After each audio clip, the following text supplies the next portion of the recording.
Transformation doesn't take a really long time. I think that's people think that transformation takes years and years and years to accomplish. But what I'm telling you is transformation starts with just one win today. And so just go out there, like you mentioned earlier, Ira, a win streak starts with just one win. So just do that. Just win today. Win today. And don't worry about what tomorrow's going to bring. Just win today. And then we'll hit mile zero. We'll reset. And then we're going to go win that next day as well. Welcome to Ira's Everything Bagel, where I talk with intriguing people about everything, their passions, pursuits, and points of view. And please like, share, and subscribe. It really helps the channel, and I appreciate it. Well, if you've ever felt overwhelmed by the big picture, by the pressure to have it all figured out, this episode might just reset the way you think about success. Because what if the secret isn't some massive breakthrough, but something much smaller, much more immediate? Today, I'm talking with Joshua Lifrak. He is author of Win Today, 6 Steps to Mental Resilience, Peak Performance, and a Thriving Life. Joshua has worked with elite athletes from MLB and NFL prospects to the Chicago Cubs during their historic 2016 World Series run. And what he's learned might surprise you. It's not about chasing distant goals. It's about mastering the moment right in front of you. As he puts it, winning streaks don't start with a grand plan. They start with a single victory today. So how do you train your mind to consistently show up, perform, and thrive? Not someday, but right now? Let's find out.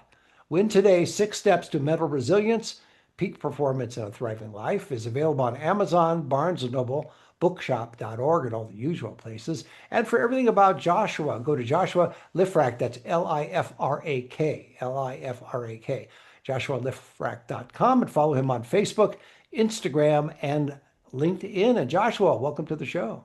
Thanks, Ira. Pleasure to be here. I just want to reach through the screen and grab one of the bagels. So Yes, everybody always wants to do that. But you got to stay. A little lock smear on that. Let's go next level. You got to stay on your diet. Come on, Joshua. Let's stay disciplined here. That's why I run. That's why I run. There's one thing that I pulled from your book that just stayed with me personally. So I have a feeling it will hit other people as well. And it's something that you talk about. And I alluded to it in the opening, which is if you can focus on I'm going to paraphrase. If you can focus on the little victory or the thing in front of you and accomplish that, and you keep doing that, that really does lay the groundwork for more broader success, if you will. And I'll let you expand on that, but I know there's much more in the book, but that's the one thing that spoke to me, that if you can resolve something right in front of you, succeed at what you're doing, accomplish what you're doing, that's right there, right today, then you've succeeded. Yeah, absolutely. And I think, what's interesting, we're coming from the world of sports, 20 years in professional sports. There's this thing that I heard this quote years ago, and it was Albert Einstein. And the quote was, there are things that you can't count that count. And there are things that you count that do not count. Mm-hmm. And one of those things that you can't count that really counts is something called momentum. And it's a feeling, it's a vibe, it's an energy, it's this kind of like wave that rolls over. And I think momentum and winning streaks and all that all starts with, like you just said in the introduction, just one win. So the reason I wrote this book was because I wanted to remind people, like, let's just win today. Let's start here right now. I talk about it in the book, but like, I kind of came up with this concept during COVID. I was working for the New York Mets at that point, and the director, we were all home. We'd all taken 20% pay cuts, and we didn't even know if there was a season going to happen. It was like you remember, it was like just a complete upside down world, and it was like, how am I going to get, like, I don't even know what Thursday's going to be. So why do I even, like, what am I trying to do? Like, I just need to get through today. And I just have to find a way to just win right here, right now. So that's really where the concept of Win Today really came to my mind. And so what I ended up doing was presenting to the entire Mets organization. And, we had this great discussion about what it takes to win today. And really, that's what I outline. The things that I outline in the book, the 6 different steps, are really from my whole history of being in the world of professional sports and the things I've learned from the athletes and the coaches and just being in that environment. But it all kind of came to fruition during that period. Well, what's amazing to me though too is that there are so many what I would call self-help books on the market. There have been for more decades than I've been alive, it seems. And every year there's a new concept. This one is a very simple approach. And I'm not plugging your book per se. I'm just saying that the concept is very simple, but makes a lot of sense from the world of psychology as well. If you can have a victory that's right in front of you, winning today, whatever that is, you make a dish at home and it's perfect. Or you read a book and you actually got through it instead of falling asleep halfway through it. Usually happens to me. Or you fix a relationship, whatever it is. If you can accomplish that, that's what you're. That's it. That's the thing that's in front of you right then and there, and then it builds from there. Yeah, and so one of the things that I talk about in the book is like, you know, accomplishment is the result. This is the six steps are the process.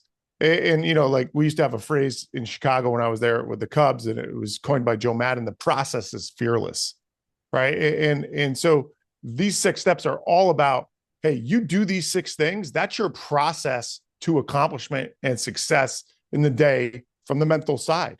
You attend to the mental side, you train the mental side. It doesn't guarantee success, but it certainly buys you a lot more lottery tickets than the other guy, right? One of the things that I've noticed over the years is, especially in the world of high stakes athletics, is the athletes that are the best, the Kobe Bryants, the John Lesters, the Kyle Schwarbers, the ones that are the elites, that are the all-stars, the Hall of Famers. These guys lean into the mental side. They don't run away from it. They understand you don't have to be sick to get better. And the way they look at the mental game is they look at it as a competitive advantage. And these are just six simple steps you can do every day, right? Do simple better instead of doing complex worse, right? So do simple better. You do these six steps, and you got a good chance of winning today. Give us a sense of you don't have to go through all six steps, but just to give our viewers and listeners a sense of something that they can apply right away in their own lives. Yeah, the easiest step to do, it takes literally about 10 seconds to do, and you can do it every day. It's just a matter of remembering it to do is the first step, and it's define your story. Another way to frame that is basically setting your intention and deciding who you want to be in the day, not what you want to accomplish, right? That I do this exercise all the time in front of large audiences, whether it be, 10,000 people at McDonald's or 50 people at a leadership retreat for Johnson & Johnson. It's, this thing of setting your intention. And people always go, okay, well, I got to get this done. I'm going to get this done. No. Those are your goals. Right. I got you. Right. And goals are important, and we need to know what those are. But the intention is how you're going to get those goals. Who do you have to be to achieve A, B, and C? I have to be focused. I have to be engaged. I have to be energized. I have to be excited. I have to be curious. But you deciding that and choosing who you're going to be in the world, that's the first step to winning, right? Because now you're starting to live a life by design versus a life by default. No, that's a good approach. What happens if you're a little neurotic like I am, and you change from day to day or hour by hour in terms of what your intention is? Because I have really good intentions about not overeating, and then of course there's a piece of chocolate cake right over there at the table, and I will change my approach, so to speak. Yeah, well, your intention was a negative intention, and that's a challenge, right? Yeah. So it's like it's if your brain doesn't know the difference between do and don't. So don't eat that chocolate. What are you thinking about right now? That piece of chocolate. Yes. Right. So I am going to eat healthy. If I say so I'm going to be healthy today. I'm going to be disciplined today. Right. Those are activities that you can do. It's really tough to don't something. As a matter of fact, when I was at IMG Academy, that was the first place I got into sports. It's this youth training facility down here in Florida, often called the Hogwarts of youth sports. It's like it's this giant school where everybody's just playing a game. I'm sure they're going to have Quidditch there sooner or later. I have no clue when, but I'm sure they'll add it as a sport. But one of the things I used to talk about back then, there was this ad on TV, and it was a soda ad, and it was all like action sports and everything, and the tagline was "Do the do," and that's the way I want people to think about this intention. What are you gonna be that allow you to do, right? And so it's a lot different than don'ting. So don't eat the chocolate. That's a don't. Be healthy. Be disciplined. Those are do's. So it's in essence something that's been tried and true over the decades, the power of positive thinking. Well, yeah, you know what? Yes, and I'm going to yes and you on that. Oh, that's all right. Or yes, So but what we know is that that positive thinking can work sometimes. Now there are other times where there's a little bit of what we call toxic positivity, where the reality of the situation is not being attended to. And you can be as positive as you want to be, but if you don't have the actions to back up that positivity, you're not going to go in it. So I could sit here all day, Ira, and you and I could talk about, I'm going to make $1 million. I'm going to make $1 million. I'm going to make $1 million. And if I don't do anything to make that happen, it's not going to happen. It's not just going to magically fall into my lap. So that's where positivity can be a little bit toxic, where it may, hey, I don't need to do anything because I'm believing it's going to happen. No, you need to have the behaviors and the actions. mm-hmm. I learned this really clearly. We had an opportunity to spend some time with the Navy SEALs out in Coronado, and it was really interesting. These are, the elite of the elite in terms of the military and the warriors that we have out in the world. And what they told me was really interesting. They said there are two major psychological traits that the ones who go through the training to become SEALs and are successful SEALs have. All right. And those two traits are, number one, they have a high level of confidence. Optimism makes sense. On the flip side, they also have a high level of anxiety, which can be construed as negativity. Right. And so I was like, that doesn't really make sense. And they said, it does make sense, because these guys, they think they're the best, but they also think somebody out there is getting better than them. So it spurs their motivation. It makes them train harder. And I love that. And that's a great example of the difference between being positive and negative, and then getting into this space of neutrality, which I outline in Stop the Storm, which is one of the chapters that we talk about, stopping the storm. That's one of the steps. That's managing the negative thoughts.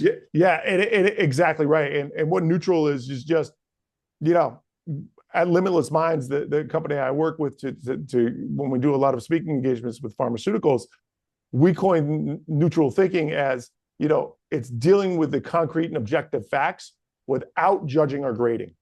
It's just taking what's so, here it is. It's not good. It's not bad. It's just where it is. But if I want to go from A to B and that's not helping me get there, then I got to change direction, or I have to choose different steps. And then it's about taking that next right step. Can this be applied also to people who, let's say, have physical limitations? They're ill in some way. They want to accomplish something. They are focusing, they want to win today, but they also have some limitations, and it could be physical, mental, let's say physical for the moment. Is there a way they can work around that if they really want to do something, but it requires a little bit more physical exertion than they are able to do? I guess I'm trying to give some hope to people who may not be totally healthy, but can still benefit from the book. I just think there's always a way. I mean, another quote that I live by is, things turn out best for those that make the best out of the way things turn out. And that's John Wooden. So I'll repeat it. Things turn out best for those that make the best out of the way things turn out. There's always a way. You can find a way. I'll give you a perfect example, and I'll use it from my own life. I've been a runner my whole life. Over the last 10 years, every time I went running, if I ran more than 1 day a week, so if I ran 2-3 days a week, I would get injured. And it was like, I couldn't figure out why. And I knew, though, that I wanted to get back into distance, and I wanted to run at least a half marathon, if not a marathon again. But I couldn't, like, the training, it wouldn't allow it, because I would always get injured. And a friend of mine ran the London Marathon. And I was like, man, if he can run a marathon, I can run a marathon again. So I asked him, what he did. And he said, I hired a coach. I said, oh, okay, cool. So I hired the coach. Coach gave me some workouts, different things. I got injured again.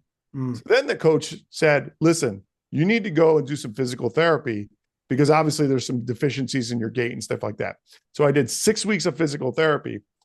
The physical therapist gave me a ton of exercises to do, a ton of areas to strengthen, changed my stride. I went from running continuously to run, walk. And then all of a sudden I was able to run a half marathon again. So I had these physical limitations, but I was able to overcome them by knowledge, strategy, and action. And I think discipline too, because you have Yeah. to stay with the program and go to the physical therapy. I notice that I'm a couch potato, and I notice if I do it one day or 7 days a week, there's no injuries. So that seems to, That's a good plan, Ira. yeah. It reminded me of the movie Dodgeball, where they asked, they asked the character, they said, you don't have any goals. He said, if I set goals, I might not hit them. And this way I'm just never disappointed if I don't set a goal. It's the same kind of thing. That's fair enough. Yes. No, but I really like the concept of dealing with that.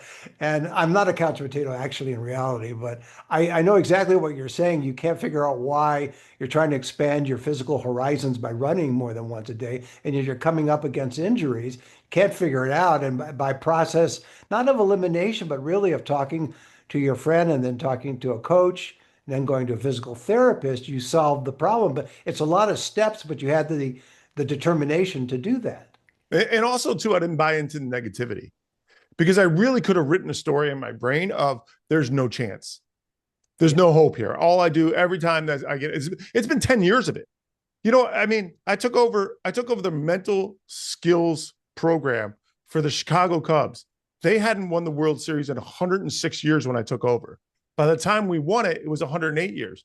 If we in that clubhouse had said over and over and over again, we are the lovable losers, which we were named, right? That was our moniker. And if we had bought into that over and over and over again, that negativity would have overwhelmed us and we would have never done the unthinkable.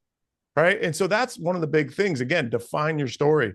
But then the other part of it is stopping that storm, getting away from that negativity and making sure you're drawing yourself back into a minimum of neutrality and then possibly optimism. Isn't that the hardest part about stopping the storm? Because I don't want to say it's human nature, but you get into the habit, if you're thinking one way, you stay with that habit because you're familiar with it. It's in a way it's comfortable, even though it's a losing situation. And you have to break out of that. So do you have any recommendations for how somebody can break through that mentality and keep going? Ira, it is human nature. I mean, that's the whole thing. It's called the negativity bias. There's a psychology term, and it's basically, thousands of years of DNA in our brains that try to keep us alive. So the whole thing is that's what the brain is up to do. It's number one, keep us alive, and number two, keep us comfortable. So if we want to live a thriving, that exactly the reason for the couch potato situation. Absolutely, yeah. Absolutely, and I think the reality is that's the battle we have is to get to thriving is to beat that off. I had in my office, and I outlined this in the book. I talk about in my office in Mesa, Arizona, where we had spring training, I had a large tapestry of the Hindu god Ganesh. And Ganesh's special power was the removal of obstacles. It was the god of removing obstacles. The biggest obstacle oftentimes is ourselves. Oh, so how do we remove? Yes, so that's the whole key. So that's the whole key. And I think it does. It starts with that first thing of defining your story. Then it really it moves into that place of getting to be present, right? Once we set that story, it's getting into the present moment. And a lot of times the easiest way, Ira, to get into the present moment is gratitude. And so I find that often the times, if I'm negative, if I'm having anxiety, if I'm future focused or past focused, regret or fear, right? Both of those are typical future and past focus. Yeah. I'll do something. I'll just look outside of my window. I'll go for a walk. I'll look out to nature. And honestly, for me, the easiest thing is to watch the wind blow through trees. If I see that wind moving through a leaf or trees, I could just step out of it for a second and just watch that occur. In the world of professional sports, we call it choosing a focal point to get out of your negativity. With baseball, it was the top of a foul pole. Sometimes in golf, it's like a tree or whatever, or in tennis, it was like the towel, whatever it might be. And just kind of using that focal point as an opportunity to reset your brain and get out of the negativity. It brings you back to the present. Absolutely. Yeah, that's a Absolutely. great technique. I like that. When you wrote the book, were you aiming at a particular demographic, or does it work for any age group? Well, it's a little R-rated. I do use it is this pro Well, no, sports world okay, and the restaurant wait, world. but So I so withdraw the that question. demographic is probably 18 plus, right? I So withdraw that question, Your Honor. Let me rephrase the question here. Yes, is it for 18 plus? Is it does it work for all demographics above the age of 18? absolutely. And I think that was the whole key for me is that, when we won the World Series in 2016, 5 million people showed up to the parade at the next day. And it was the seventh largest gathering in human history. It was the largest gathering ever in the history of North America. And it was the largest non-religious gathering in the history of the world. So that showed me that sports was a vehicle to really teach and to show people, hey, this is what's possible. And I think that that's the whole key. And so those 5 million people, they now know if you put your mind to it, if you have great teammates, if you care, if you take care of each other, if you believe, great things can happen. So what you're saying is Joshua is the new God. No, not even close. Not even close. He did fight the Battle of Jericho, though, so there's that. The but I think that people the reason I asked you the question the way I asked it was there are people that are at a certain age range, and I don't know what that age range would be. It could be 50, well, it could be 40, it could be 60, 70, but they reach an age, I've talked to people like that assume they can't change, assume they can't improve, Hmm. assume they can't reach goals because they're quote unquote too old, too set in their ways, whatever it happens to be. What's your message to them with the book? I Again, mean, it's you, called you just It's called Win Today. Yeah, you just nailed it, Ira. That's an assumption, right? There are things that we don't know that we don't even know, right? Like that, there's literally levels of knowledge that we have not even come close to understanding. One of the steps to winning today is to choose growth. And choosing growth is about pushing yourself to be a little bit better than you were yesterday. And that's it. And it's the aggregate of marginal gains. It's little by little becomes a lot. And that's the whole key. That's the whole key. Did I win today? Well, did I set an intention? Yeah, I did. Did I build bonds? Did I connect with somebody else? Yeah, I did that too. Hey, did I get really present today? Have some gratitude in my life? Yes. Okay, cool. I'm 3 for 6 right now. That's a pretty good day. Hey, oh, you know what? Also, there was some negativity that entered my life, and I stopped that and I changed that around and I got to neutral. Oh, a 4 for 6. I already got this W. Let's make it a blowout now, right? Then I choose growth. I get a little bit better for tomorrow, and then I hit mile zero at the end of the day, and I just reset and I start again tomorrow.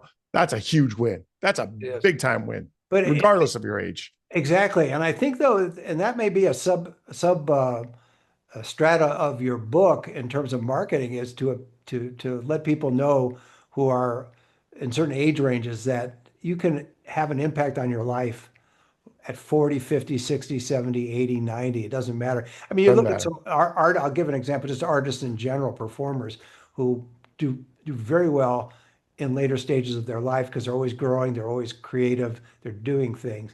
It's hard when you're set in your way or ways to do that. So is there a way that you can convince people? I guess what I'm trying to paraphrase it and I can't. So I'll just say, is there a way to convince people that they can make these changes? Is it after reading your book, they could say, hey, you know what, this is a great book. Here's all these steps. I know what I could do to win today. And then they get distracted and they get back into their old patterns. How do you make that Yeah, work? life is a journey, right? Yeah. Life is a journey. So the destination is the destination, but you know, it's that's the whole key is it's about resetting every single day and just starting over again and starting over again and doing the steps and doing the steps. Again, it's just a process for accomplishment versus, the goal. And I think, you ask, can you convince? No, you can't. You can influence people's, but I have no control over about what you're thinking, Ira. You're going to think what you're going to think. And that's beautiful. That's called being a human being. It's the privilege of choice. Oh, That's what we absolutely. have, right? Absolutely And right. so, but if you want to be great and if you want to thrive and you want to have more resilience in your life, Yeah. Do these things over and over and over again, and you'll have that. I But think, again, if they don't want that, all yeah, good. no, no, I I get love it. average people. It makes it easier to be great. I think if you had had in your book a perforated card that simply said reset today, and they could take it out and reset and see it every day, that might help. Yeah, well, we got a workbook coming out too. Okay, good. So All just right. so you know, like that will be written by September and hopefully out pretty quickly after that. And at the end of every chapter, there's exercises to do. Right.